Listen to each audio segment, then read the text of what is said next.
আল্লাহ তাআলা বলেন ওয়ামা আনফাকতুম মিন শাইইন ফাহুয়া ইউখলিফুহু ওয়া হুয়া খায়রুর রাসিকিন। যে দান করে, দান করলে যে ঘাটতি হয় আল্লাহ তাআলা এই ঘাটতিটাকে রিপ্লেস করে দেয়, রিপ্লেস করে দেয়।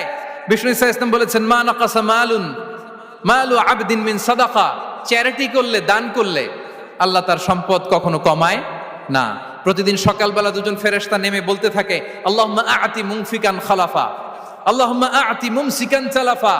ফেরেশতা দুজন বলে আল্লাহ, যে দান করলো, দানের কারণে যে ঘাটতিটা হলো এটা তুমি মেক আপ করে দাও, এটা তোমার পক্ষ থেকে বারাকা দিয়ে রিপ্লেস করে দাও। আর যে ধরে রাখলো, কৃপণতা করলো, ওর সম্পদকে আল্লাহ তুমি ধ্বংস করে দাও। ওয়াল ইয়াদু বিল্লাহ। আমরা যেন দান করি। এরপরে বিষ্ণু ইসা ইসলাম বলেছেন বেশি বেশি হজ উমরা করলে, বেশি বেশি যদি কারো সাধ্য থাকে, ফিনান্সিয়াল ক্যাপাসিটি থাকে, বেশি বেশি হজ উমরা করলে তার রিজিকে বারাকা নেমে আসে। সব শেষে হচ্ছে দোয়া করা।